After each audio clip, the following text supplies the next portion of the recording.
Nationalism को मानते हैं, बस आप रिलीजियस ये नेशनलिज्म आपका दावा हुआ ना भाई, आप ये ना कहें कि हम चूंकि मानते हैं इसलिए वो सही है, वो आप माने। और कोई भी इसी वजह आपको, से कंट्री का कोई भी पार्टीशन आदमी हुआ है, आपको, इसी वजह ऋषि से भाई सुनिए, कश्मीर में कोई भी सारा आदमी बवाल हुआ है। आपको इसलिए बुरा नहीं कहेगा या गलत नहीं कहेगा कि आप किसी चीज को मानते, वो आप माने, आपको राइट है। भारत का पार्टीशन इसी सोच की लेकिन वजह जब से आप हुआ ये है। कहते हैं, जब आप ये कहते हैं कि मैं मानता हूं इसलिए वो चीज बेहतर है, यहां हमारा ऑब्जेक्शन आएगा कि फिर अब आप उसके मैं बेहतर कह रहा होने हूं को ना, साबित कर भारत का। दें। अब देखें, अब आपके पास चूंकि कोई जवाब नहीं है तो अब आप इन चीजों पर उतर आए। नहीं पैन नहीं, इस्लामिज्म, भारत का पार्टीशन हुआ, फला ढिका, ये सारी चीजें ऐसी हैं कि अगर हम आज उसका तज्जिया या उसकी एनालिसिस करने बैठेंगे तो बहुत सारी ओपिनियन होंगी। हो सकता है कि मेरी ओपिनियन आपके साथ लाइन करे, मैं पहले ही बता दूं जी जी ये, जी, है ना।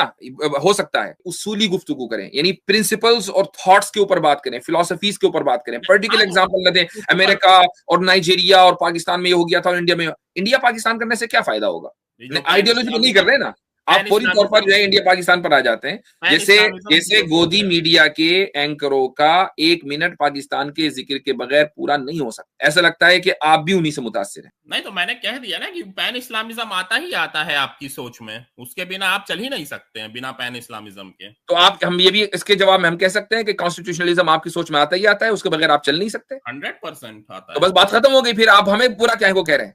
तो आप भी मतलब, अगर उसी सोच के, अगर आप भी उसी सोच के हामिल हैं और वही सोच आप भी रखते हैं तो फिर आप किसी दूसरे को गलत नहीं कह सकते। नहीं दैट्स नहीं what I am but trying to say. जी मुफ्ती साहब, क्या हाल चाल है?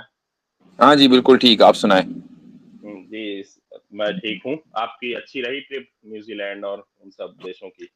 ओहो, आप तो फॉलो कर रहे थे। जी जी बिल्कुल। नहीं आपने लंच में क्या खाया मुझे ये भी पता है। ओहो, क्या कहने आपने भाई। पहले वेजिटेरियन ही खाया आपने, फिर जो आपके दोस्त थे उन्होंने कुछ आपको ऑफर किया तो फिर आपने रिलेक्टेड की वो खाया, तो पता है मुझे। अच्छा, तो भाई कौन सी एजेंसी से हैं? फ्रेंड एजेंसी से हैं। अच्छा अच्छा, ठीक है ठीक है नहीं जी। अरविंद सहारन मेरे बड़े भाई की तरह हैं, तो उनसे बातचीत होती रहती है। अच्छा, तो अरविंद सहारन से आपकी बात हुई है? ओके। हाँ वो तो हाँ मेरी मतलब उनसे 5-6 साल से मेरी बात होती रहती है। तो उन्होंने ही फोटो भेजी तो मुझे लगा कि आप कहाँ, आप गए थे क्या अमेरिका? बोले नहीं, ये न्यूजीलैंड आए थे। तो हाँ। फिर ऐसे ऐसे हम लंच पे गए। तो और मेन्यू भी बताया उन्होंने कि क्या खाया?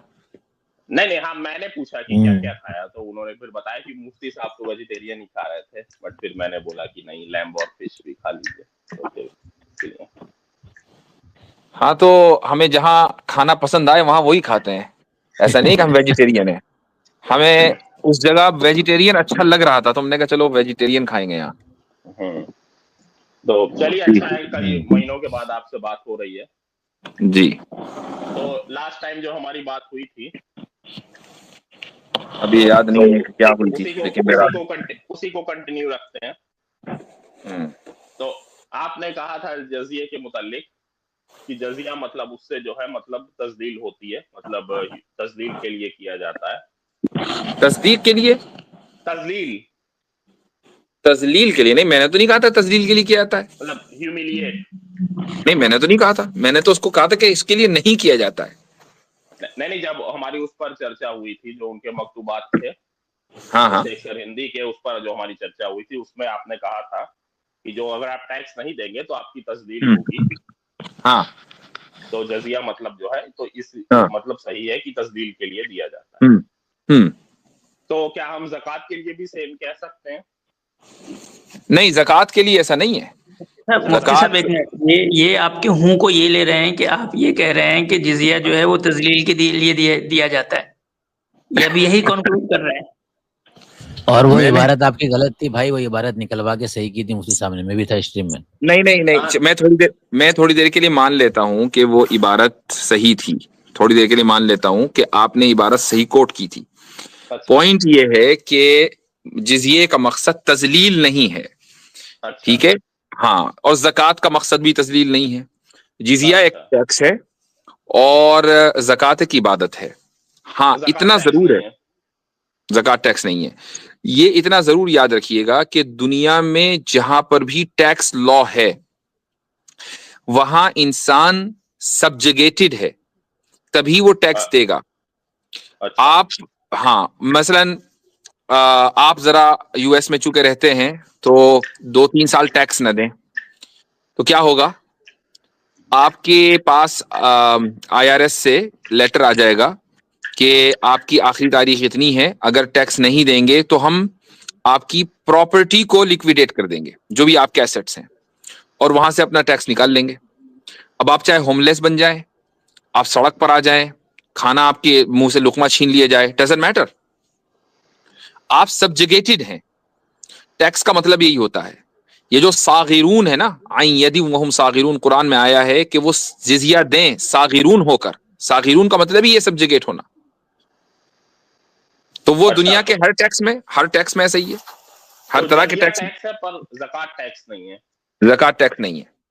तो ज़कात ना देने पे कोई पेनल्टी होती है? नहीं होती है।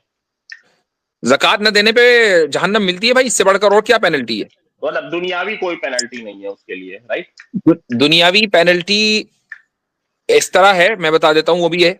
मान लीजिए कि अगर कुछ लोग मिलकर ज़कात ये कहें कि नहीं हम ज़कात नहीं देंगे, और इस्लामिक गवर्नमेंट है, तो इस्लामिक गवर्नमेंट जबरदस्ती उनसे ज़कात वसूल करेगी, वरना उनके खिलाफ ऐलान जंग है। हाँ, वो अबू बकर जी ने किया था, पहला जो फितना हुआ था, तो उसमें उन्होंने ऐलान जंग किया था, वो पढ़ा है मैंने। तो मतलब मैं कह रहा हूँ कि कोई प्राइवेटली नहीं देना चाहे तो नहीं दे, उस पर गवर्नमेंट कुछ नहीं करेगी, राइट? जाहिर है उस पर कुछ नहीं कर सकती है।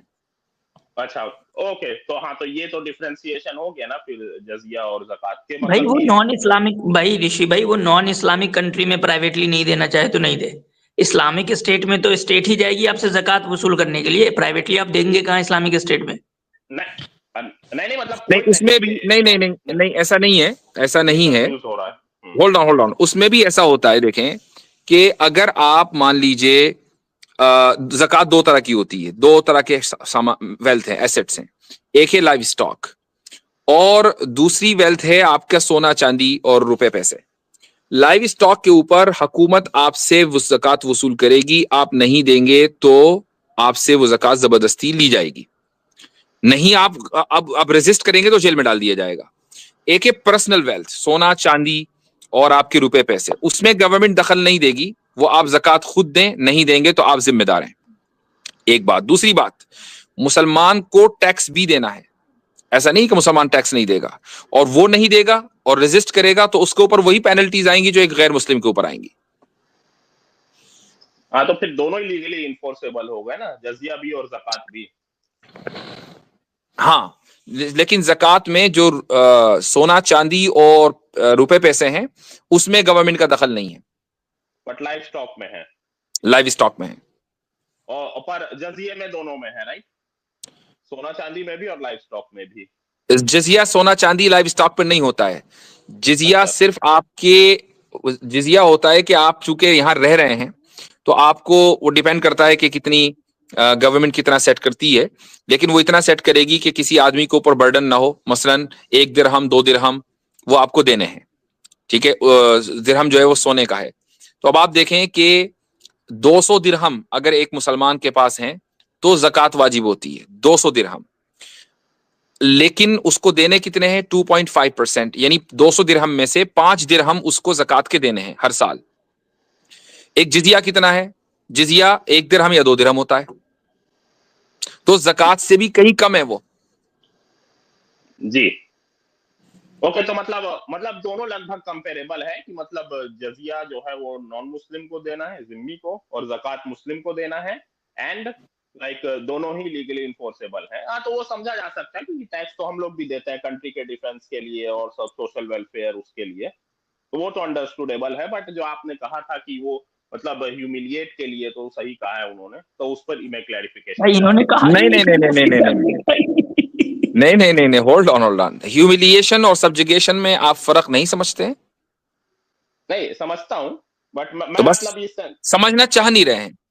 समझते हैं, समझना चाह नहीं रहे हैं। अच्छा, तो मतलब सब्जुगेशन के लिए होता है, पर जो है वो ज़कात सब्जुगेशन के लिए नहीं होता है। ज़कात तो इबादत है, जैसे नमाज सब्जुगेशन के लिए नहीं है। ज़कात एक, लेकिन उस सिस्टम को बाकी रखने के लिए कि मुल्क में अनार्की न फैले कि कुछ लोग ज़कात दे रहे, कुछ लोग नहीं दे रहे हैं। ज़कात के एक हिस्से में जो लाइव स्टॉक के ऊपर है, उसमें ज़कात फोर्सफुली हुकूमत कलेक्ट करेगी, वरना जो ये ऑफेंस होगा गवर्नमेंट के खिलाफ। मुसलमान, इसमें मैं एक पॉइंट ऐड करना चाहूँ ऋषि भाई, देखें ये कंपैरिजन ही गलत है। एक मुसलमान जो भी काम करता है ना, उसके सिर्फ सोशल या पॉलिटिकल एस्पेक्ट्स नहीं होते हैं, प्राइमरीली उसका जो एस्पेक्ट्स होता है वो इबादत का होता है, यानी कि वो रब का बंदा है और इसलिए वो ये काम कर रहा है। उसके अंदर प्राइवेट और पब्लिक अफेयर्स भी आते हैं। तो एक मुस्लिम की लाइफ को एक नॉन मुस्लिम के लाइफ से समझें कि ऑन्टोलॉजिकल लेवल पे कंपेयर करना ही गलत है। आप जो ये कंपैरिजन पूरा एक एक चीज में जो करना चाह रहे हैं ना, वो दुरुस्त नहीं है, क्योंकि बहुत सारी चीजें यानी कि जो सरफेस लेवल पे आपको लगेगी कि सिमिलर है, दोनों में देखा जा रहा है कि ज़कात में भी पैसे दिए जा रहे हैं और जिजिया में भी पैसे दिया जा रहा है, सरफेस लेवल पे सेम दिख रहा है, लेकिन दोनों का जो समझें कि ऑन्टो यानी कि वजूदी हैसियत है ना, दोनों की जो ऑन्टोलॉजिकल जो एस्पेक्ट्स है वो बहुत डिफरेंट है, वो बहुत डिफरेंट है, उसको कंपेयर कर ही नहीं सकते आप। तो इसलिए एक एक चीज में सोशल लेवल पे जैसे कंपैरिजन सिखाया जाता है आजकल सोशल स्टडीज में, वो दुरुस्त नहीं है। एक मुस्लिम एक नॉन मुस्लिम की लाइफ पे उसको अप्लाई करना सही, वेरी इंपॉर्टेंट। अच्छा जी मुफ्ती साहब, आप एक बात और कहते हैं कि मतलब जितने भी मुस्लिम मेजॉरिटी कंट्रीज हैं वहां पर मतलब खिलाफत कायम होनी चाहिए, इसी से मुसलमानों की मतलब प्रॉब्लम्स जो है वो सॉल्व होंगी, राइट? बोले आगे बोले। हाँ तो बट ओके, तो चलिए मान लीजिए ऐसा हो गया, पर इससे इंडिया के मुसलमान को क्या फर्क पड़ेगा? उसका क्या लेना देना होगा इस चीज से? कोई भी लेना देना नहीं होगा, कोई फर्क नहीं पड़ेगा। तो इससे सारे मुसलमानों की प्रॉब्लम कैसे सॉल्व हो जाएगी? उससे मुसलमानों की प्रॉब्लम नहीं, उससे हिंदुओं की प्रॉब्लम भी ठीक होंगी। मैं बता रहा हूँ आपको, खिलाफत से हिंदुओं की प्रॉब्लम कैसे ठीक होंगी। मतलब कहीं खिलाफत कायम होगी तो उससे इंडिया में क्या फर्क पड़ेगा? मैं वही बता रहा हूँ कि पूरी दुनिया में फर्क पड़ेगा। इस वक्त आप पूरी दुनिया में एक खास निजाम के तहत जिंदगी गुजार रहे हैं, जिस निजाम को लीड कर रहा है वेस्ट, और उस निजाम को चलाने वाले कैपिटलिस्ट हैं। जहां उनका पैसा दिखता है वहां अमन होता है, जहां पैसा नहीं दिखता वहां जंग होती है। ठीक है, यानी जो दुनिया में जो जंगें हो रही हैं वो इसलिए नहीं हो रही हैं कि आपकी आइडियोलॉजी कुछ और है, पॉलिटिकल डिफरेंसेस हैं। दुनिया में जो जंगें हो रही हैं वो सिर्फ कैपिटल की वजह से हो रही हैं। यही कैपिटलिस्ट सोसाइटी की हकीकत है। अगर कैपिटल आप निकाल दें तो जंगें खत्म हो जाएंगी। आज ही पूरी दुनिया के अंदर अमन आ जाएगा, मुस्लिम देशों में भी और नॉन मुस्लिम देशों में भी। सिर्फ और सिर्फ कैपिटल बुनियादी वजह है, और जो आइडियोलॉजिकल डिफरेंसेस हैं उनको यानी कैपिटल की बुनियाद पर हवा दी जाती है। तो अगर मान लीजिए पूरी दुनिया में एक मजबूत ब्लॉक खिलाफत की बुनियाद पर यानी खुदा का निजाम कायम होता है, तो खुदा का निजाम पैसे के बुनियाद पर नहीं चलता है। खुदा का निजाम उसूलों के ऊपर, इंसाफ के ऊपर मबनी है। डजंट मैटर कि वहां कैपिटल इन्वॉल्व है या नहीं। तो अगर मान लें कि पूरी दुनिया के 50 मुल्क एक ब्लॉक बनाकर इंसाफ खुदा के उसूलों की बुनियाद पर कायम करते हैं, तो उसका फायदा उठाने वाली दुनिया की हर कंट्री होगी, और हर कंट्री में बसने वाले लोग होंगे, चाहे वो मुसलमान हो या गैर मुस्लिम। आज आप खुद देख लीजिए कि आप किसी भी मुल्क में रह रहे हो, लेकिन आपके ऊपर 50% जो टैक्सेस लग रहे हैं वो इसलिए लग रहे हैं कि वर्ल्ड बैंक ने आपको, आपके मुल्क को कर्जा दिया है। अब उसने ये पॉलिसी भी तय कर दी है कि कर्जा वसूल इस तरीके से किया जाएगा कि हर एक बंदे को इतने इतने टैक्सेस देने हैं। 50% से ज्यादा टैक्सेस IMF और वर्ल्ड बैंक की वजह से लगते हैं। ये दोनों टूल्स किसके हैं? कैपिटलिस्ट के हैं। आपने कैपिटलिज्म को खत्म कर दिया, 50% टैक्सेस तो आपके वहीं खत्म हो गए। तो आपको जो टैक्स देने पड़ रहे हैं, आप किसके लिए कमा रहे हैं? आप कैपिटलिस्ट सोसाइटी के लिए कमा रहे हैं, आप अपने लिए कमाइए।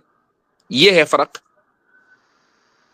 नहीं तो बट वो सिस्टम इंडिया में मतलब कैसे लागू होगा जब इंडिया में खिलाफत है ही नहीं? मैंने बताया ना आपको कि जब अब आप देखें कि क्या इंडिया जो है वो यूनाइटेड नेशन इंडिया में गवर्न करती है? नहीं करती। लेकिन यूनाइटेड नेशन के तहत IMF है, सुन लीजिए, IMF है, वर्ल्ड बैंक है, उसके उसूलों को इंडिया को या जो भी फिलीपींस है, दुनिया में दूसरे ममालिक हैं, सबको फॉलो करना पड़ता है। क्यों? चूंकि वहां से कर्जे उठा रखे हैं सूद की, होल्ड ऑन, कर्जे उठा रखे हैं सूद की बुनियाद पर।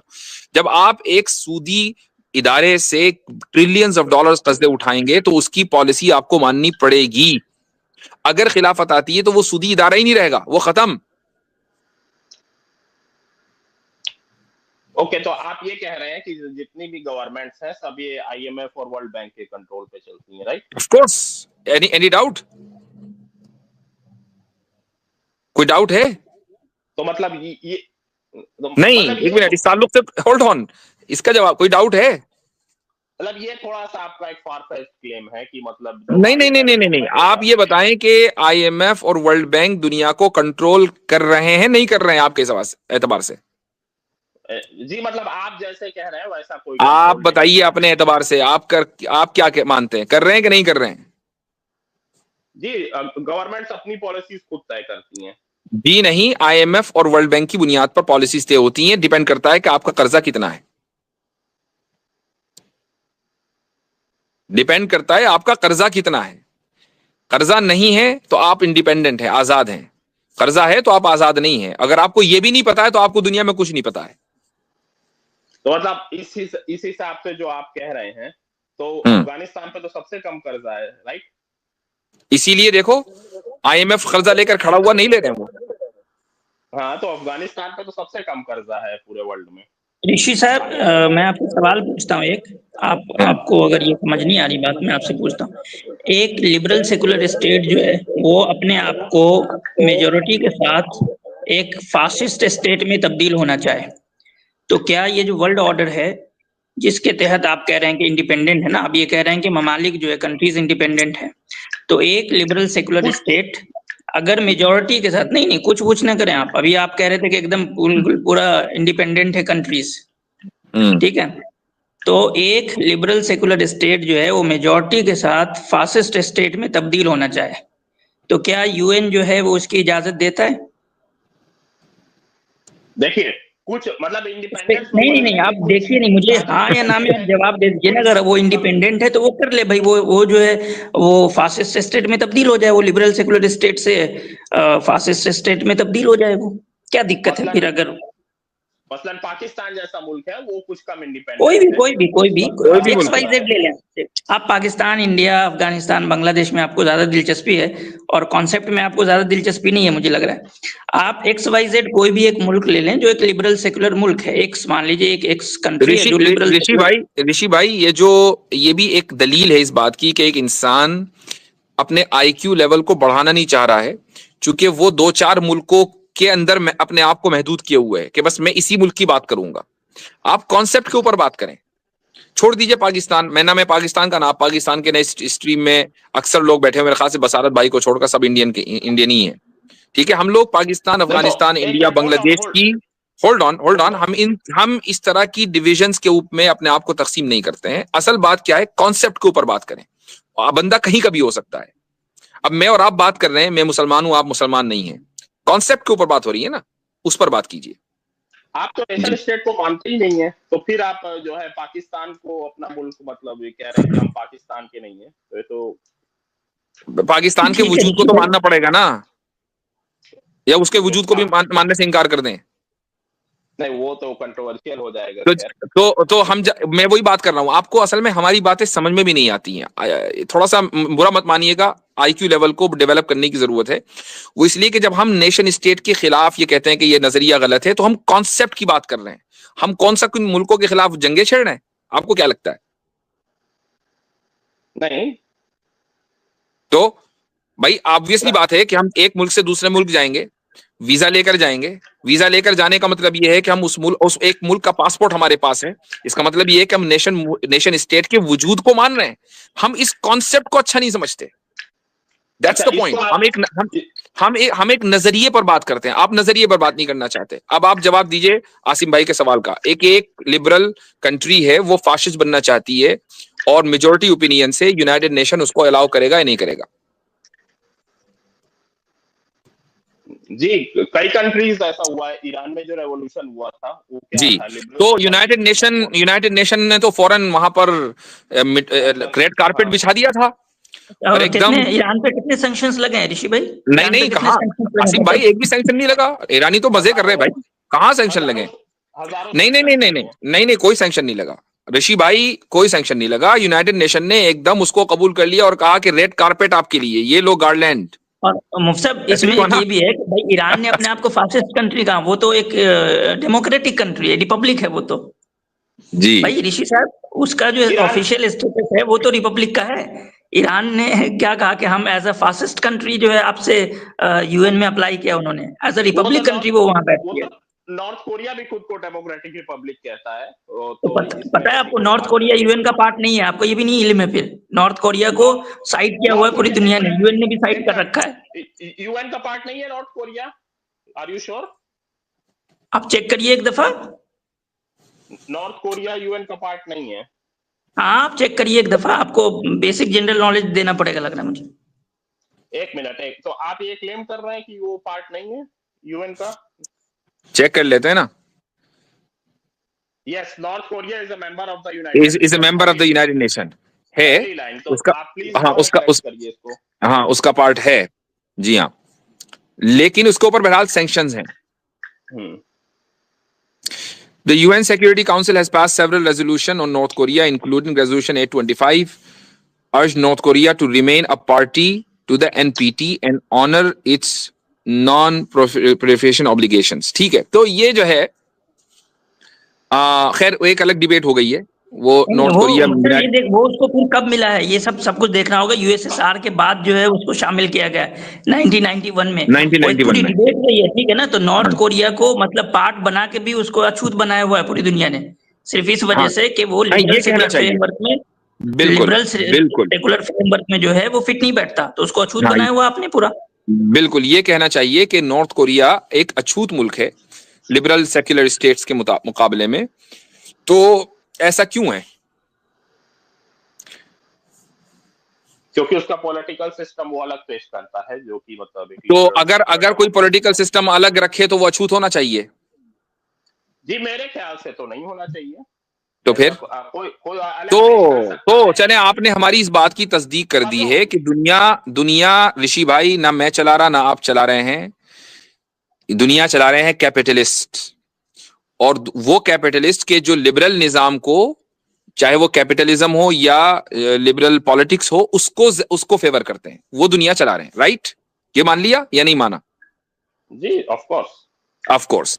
अब अगर कोई भी मुल्क इस दुनिया में रिस्पेक्ट उसको चाहिए तो उसको लिबरल जो मॉरल वैल्यूज हैं वो, और इसी तरीके से कैपिटलिज्म अपने मुल्क में लाना पड़ेगा, वरना आपके ऊपर सैंक्शन लगे रहेंगे।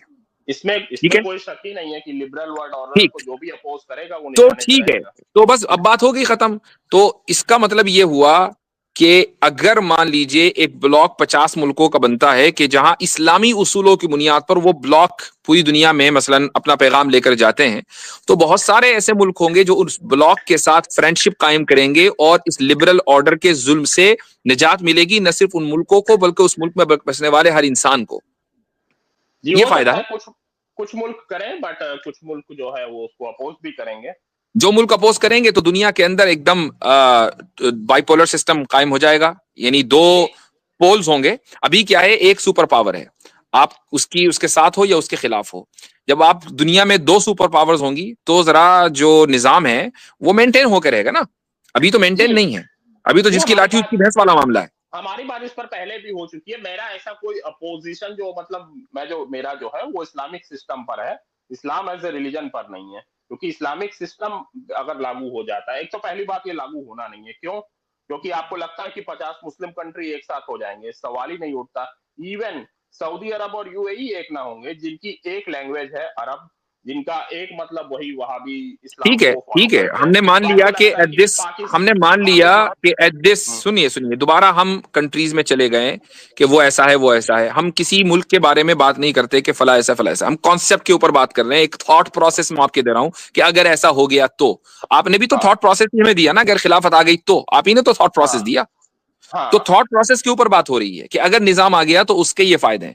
अब वो निजाम कैसे आएगा, उसमें कितने मुल्क आएंगे कितने नहीं आएंगे, ये ना मेरा डिस्कस करने का काम है ना आपके डिस्कस करने का काम है। ये हमारे स्कोप से बाहर की चीज है। मैं भी पॉलिटिशियन नहीं हूं, आप भी नहीं है यहाँ, क्योंकि ये बस एक हाइपोथेटिकल सिनेरियो है।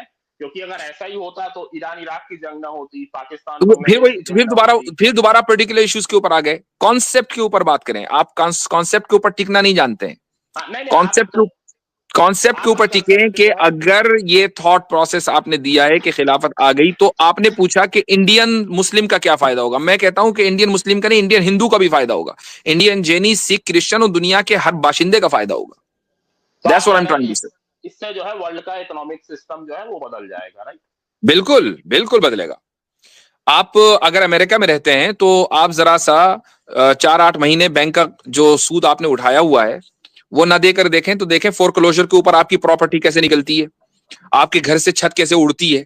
ये कैपिटलिस्ट जुल्म है कि आपको ख्वाब दिखाए जाते हैं कि आपकी तनख्वाह जो है मसलन महीने की $3000 है, लेकिन आपको बताया जाता है कि आप $2000 पर मंथ अगर मकान लेंगे तो आपको मसलन 2 या 3 बेडरूम का मकान मिल जाएगा। आपकी जो सालाना सैलरी है मसलन $50,000 है, आप मकान अफोर्ड कर रहे हैं $500,000 का। भाई कहां से लाएंगे? सूद देगा, सूदी कर्जे आपको मिलेंगे, और उसके बाद जब आप सूद देना छोड़ देंगे तो वो छत उठा के ले जाएंगे आपके सर से। अब आप खड़े हो गए बीच रास्ते पे। ये कैपिटलिज्म का जुल्म है भाई। आप नहीं देखते अमेरिका में? आप सैन फ्रांसिस्को की सड़कों पर ज़ॉम्बीज नहीं देख रहे हैं? ये कौन लोग हैं? कि ये सारे वो लोग हैं कि जो फोरक्लोजर के मारे हुए इस वक्त सड़क के ऊपर होमलेस हैं और वहां जाकर वो ड्रग्स का शिकार हो गए हैं। इस वक्त दुनिया की सबसे बड़ी सैन फ्रांसिस्को कैपिटल है होमलेस लोगों की, सबसे ज्यादा है। जी, मैं आपकी बात समझता हूं कि इस सिस्टम में मतलब बहुत सारे फ्लॉज हैं और बड़ी इनइक्वालिटी भी है कि टॉप 1% के पास जो है वो 60% वेल्थ है और बाकी जो मतलब लेकिन इसके बावजूद आप इस सिस्टम को सबसे अच्छा समझते हैं भाई।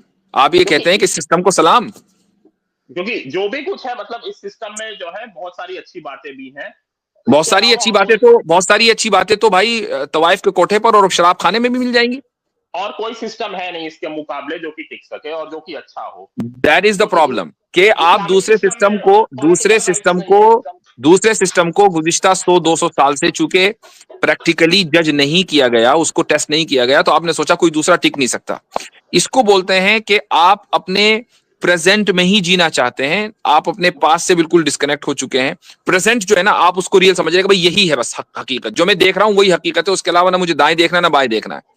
तो ये आईक्यू तो घोड़े का होता है, घोड़े के इधर लगा दिया जाता है, बस वो सामने देखता है, नहीं, ना दाएं ना बाएं। इस्लामिक सिस्टम में जो है पॉलिटिकल राइट्स नहीं मिलेंगे नॉन मुस्लिम्स को, तो जो है फिर वो इसके पीछे एक और रीजन है ऋषि साहब, इसके पीछे एक और रीजन है कि आपकी जो कोर आइडियोलॉजी है उसमें कोई ऐसा सिस्टम नहीं है जो कैपिटलिज्म से बेहतर लगे आपको। हाँ, बात ये जो अच्छा सिस्टम है, ऋषि एक सवाल पर्सनल पूछता हूँ, आप अमेरिकन सिटीजन हैं? आपको पता है? नहीं है। आप उस पर है ना B1 H1B पर? यस H1B पर हैं। आपको पॉलिटिकल राइट्स है अमेरिका में? नहीं है। क्यों? ये बात पहले वेट नहीं, एक मिनट, क्यों नहीं है भाई? इतने साल से आप यूएस में रह रहे हैं, टैक्स दे रहे हैं, आपके टैक्स के पैसे से हॉस्पिटल, स्कूल, सड़कें बन रही हैं, और आप अकेले नहीं हैं, मिलियंस ऑफ लोग हैं H1B वीजा पर अमेरिका में। आपको पॉलिटिकल राइट्स क्यों नहीं भाई? जी, किधर है आपके पॉलिटिकल राइट्स? पैसा तो दे रहे हैं, और आप मुझसे ज्यादा टैक्स दे रहे हैं। होल्ड ऑन, आप मुझसे ज्यादा टैक्स दे रहे हैं। किधर चले गए? हजरत मैं वही कह रहा था, ऋषि भाई आप बोल रहे होंगे मैं नहीं बताऊंगा। जी, तो भाई होता यह है कि मैं एज ए यूएस सिटीजन, और मुझ जैसे बहुत सारे लोग हैं जो यूएस सिटीजन हैं, लाखों करोड़ों लोग हैं, वो टैक्स H1B लोगों के मुकाबले में कम देते हैं, उनको टैक्स कट्स ज्यादा हैं, और टैक्स और पॉलिटिकल राइट्स भी हैं। आपसे टैक्स पूरा वसूला जाता है, आपको पॉलिटिकल राइट नहीं दिया जाता। फिर आप कहते हैं कि अरे इस्लामिक सिस्टम में जो है गैर मुस्लिमों को पॉलिटिकल राइट्स नहीं है। आपको क्यों नहीं है भाई? मेरे ख्याल से चले गए। ऐसी फिलोसफी से बिलोंग करते हैं हजरत की जहाँ पे उनके ही कर्म सिद्धांत को मानने वालों को कुछ राइट्स नहीं दिए जा रहे। जी, वो कह रहे।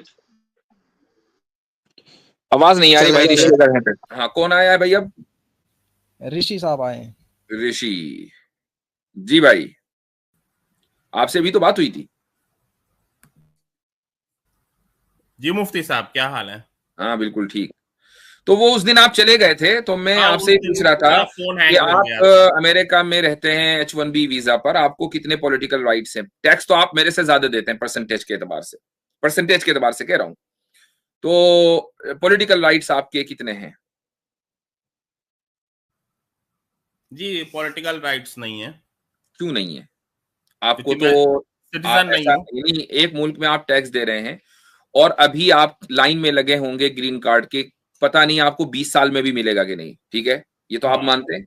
हाँ। तो 20-25 साल तक के आप टैक्स देंगे। इमेजिन करें कि आप अपनी इनकम की 20 to 25% टैक्स में दे रहे हैं, ऑल काइंड ऑफ टैक्स, वो आपका प्रॉपर्टी टैक्स भी है और इसी तरीके से इनकम टैक्स भी है।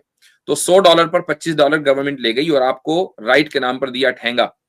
तो फिर आप कैसे ऐसे निजाम को आला तरीन निजाम, एक बेहतरीन निजाम कह सकते हैं कि जो आपको कुछ ना दे इन रिटर्न?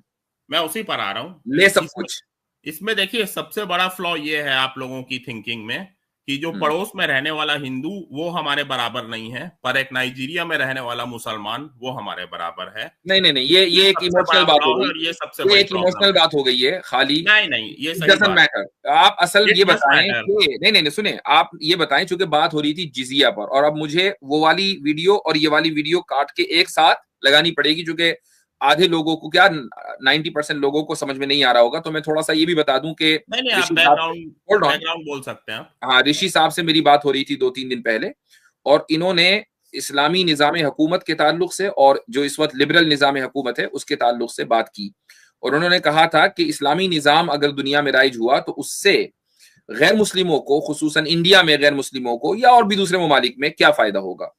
तो मैंने इस पर यह जवाब दिया था कि अगर दुनिया में एक ब्लॉक, बड़ा पावरफुल ब्लॉक इस्लामी निजाम के तहत आता है तो उससे फायदा यह होगा कि पूरी दुनिया में कैपिटलिज्म श्रिंक होना शुरू होगा, और कैपिटलिज्म की वजह से जो जंगें होती हैं, बम मारे जाते हैं लोगों के ऊपर, और जो असलहे का कारोबार होता है महज इसलिए कि कुछ लोग जो असलहा बनाने वाले हैं, वेपन्स बनाने वाले हैं, वो थ्राइव करें और उनकी दौलत बढ़े, इसलिए लोगों के हाथों में असलहा थमा दिया जाता है और एक दूसरे को मारते हैं। ये सारी चीजें खत्म हो जाएंगी और दुनिया में इंसाफ प्रिवेल करेगा, ये मेरा दावा था और इस पर बात हो रही थी। तो इन्होंने कहा कि नहीं, इस्लामी निजाम का जो सबसे बड़ी कमी है वो ये है कि गैर मुस्लिमों को उसमें राइट्स नहीं मिलते हैं। और ये मैं पहले ही बता दूं कि उसी वीडियो में ये भी बात हो गई थी कि गैर मुस्लिम जिजिया देते हैं और जिजिये की बुनियाद पर उनको पूरे राइट्स मिलते हैं जो मुसलमानों को मिलते हैं, और ये इस मौजू पर मैं कई मरतबा बात भी कर चुका हूं। तो अब बात यहाँ आती है कि हमने हमारे ऋषि भाई से, प्यारे प्यारे ऋषि भाई से पूछा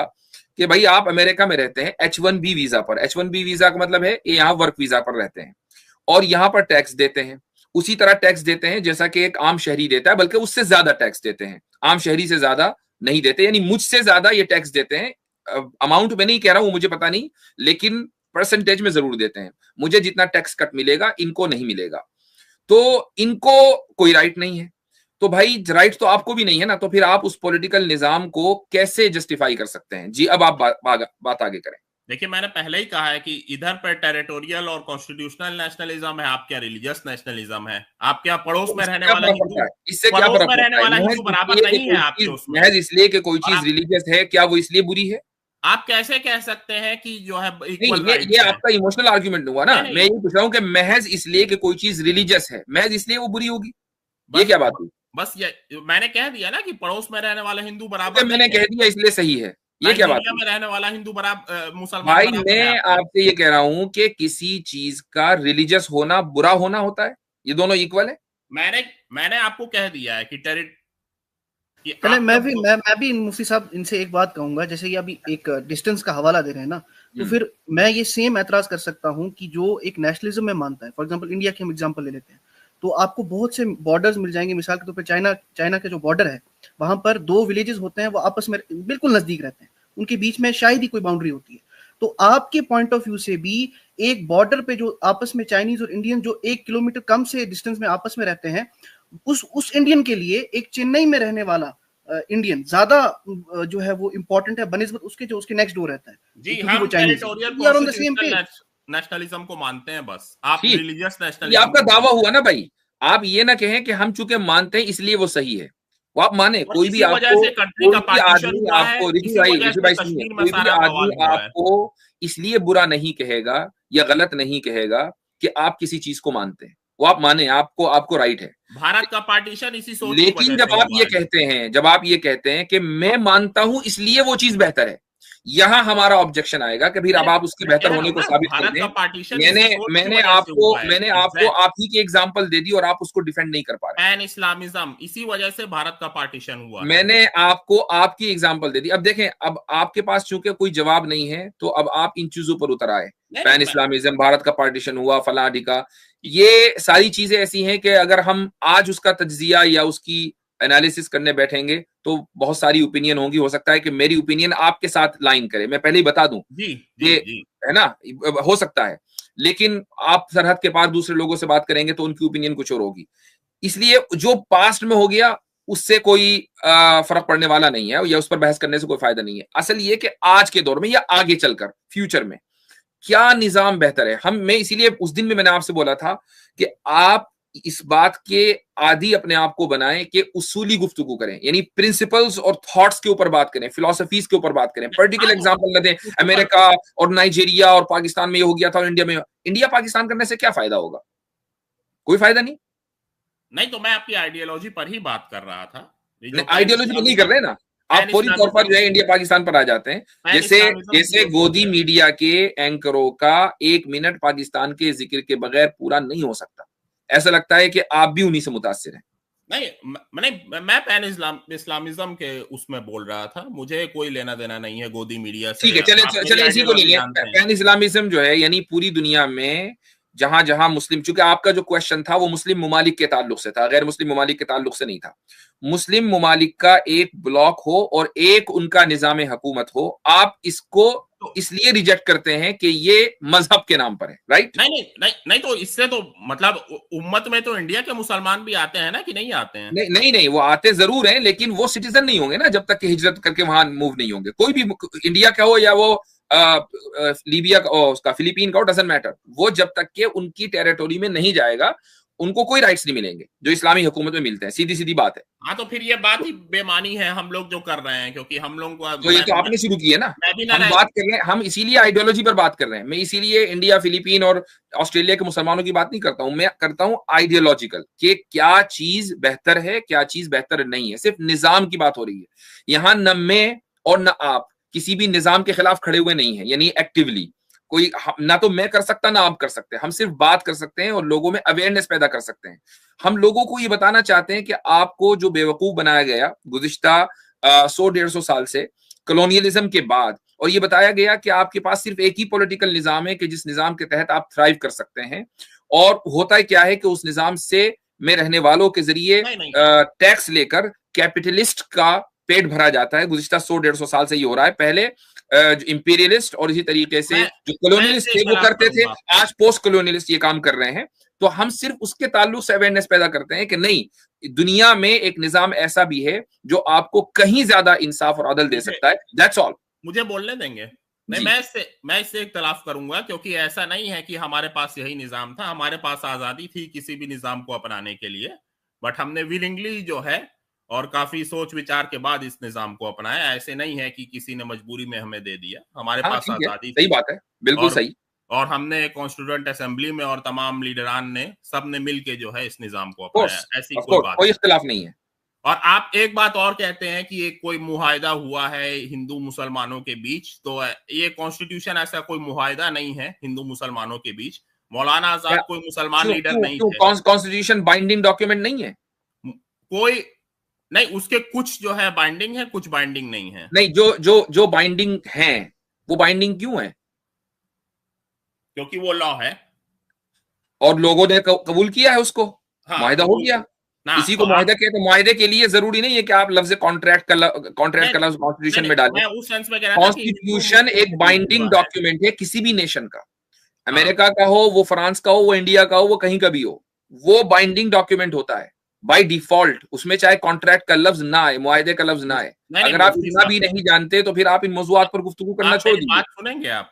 जी, मैं ये कह रहा था कि मतलब ऐसा नहीं है कि यहाँ पर हिंदू बैठे और मुसलमान बैठे और उन्होंने जो ये कोई नहीं कह रहा है। बात ये है कि मुसलमान लीडर नहीं थे। ये कोई नहीं कह रहा है। और दूसरी बात ये कि आपको आपकी जो नॉलेज है ना हिस्ट्री की, वो बिल्कुल जीरो इस माना है कि आपको ऐसा लगता है कि कॉन्स्टिट्यूएंट असेंबली में सिर्फ मौलाना आजाद बैठे थे। भाई जमीयत उलमा जो इस वक्त मुसलमानों की नंबर के एतबार से सबसे बड़ी ऑर्गेनाइजेशन है, उसकी फुल रिप्रेजेंटेशन कॉन्स्टिट्यूएंट असेंबली में थी। आपको मालूम होना चाहिए। और आप ऐसे कहते हैं जैसे मतलब मजबूरी में किया, कहाँ जाते? नहीं, कोई मजबूरी नहीं थी भाई। मजबूरी होती तो वहां टिकना, वो टिकते क्यों सारे मुसलमान? कोई मजबूरी नहीं थी, कोई मजबूरी नहीं थी। मैं सिंपली ये कह रहा हूं कि कॉन्स्टिट्यूशन एक बाइंडिंग डॉक्यूमेंट है, ठीक है, और उस बाइंडिंग डॉक्यूमेंट को मुसलमानों ने करोड़ों की तादाद में कबूल किया है। That's all I am trying to say. इसमें क्या गलत है? और मैं ये भी कह दूं आपसे कि जो मुसलमान मेंबर थे वो सबसे ज्यादा इंथुजियास्टिक थे सेक्युलरिज्म के लिए। ठीक है, अभी इसमें कोई दो राय नहीं है मेरे भाई। बात ये हो रही है, नहीं की बात ये हो रही है कि अगर किसी, आज आप दो निजामों में कंपेयर करें तो कौन सा निजाम ज्यादा बेहतर है? That's all I am trying to से।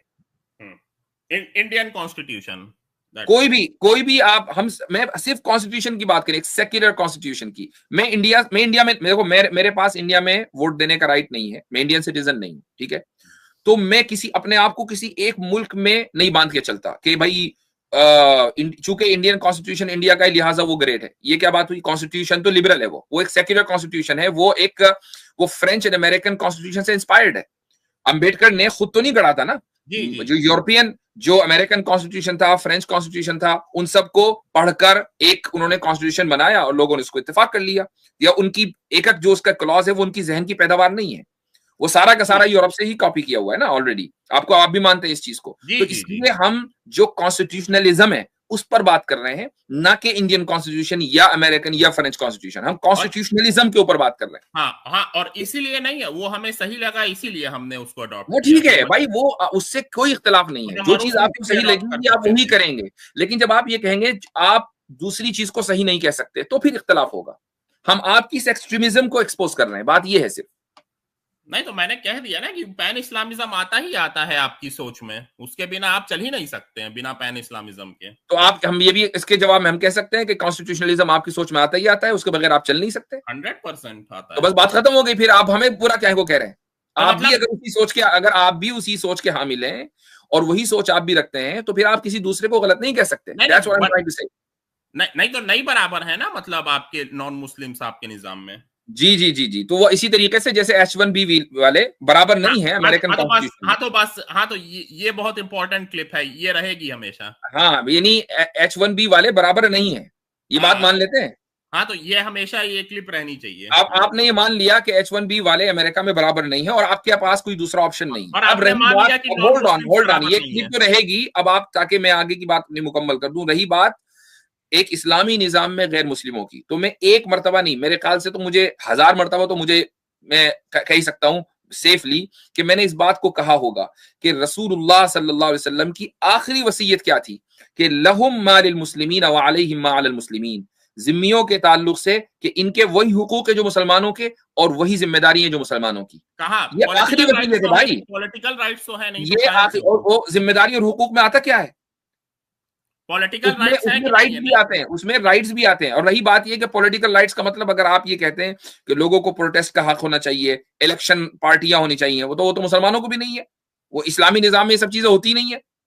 नहीं पॉलिटिकल, आप अपनी राय जरूर दे सकते हैं लेकिन आप सड़कों पर हंगामा नहीं कर सकते इस्लामी निजाम में। आपने देखा कभी सऊदी अरब में एहतजाज होते हुए या कभी अफगानिस्तान में एहतजाज होते हुए देखा है?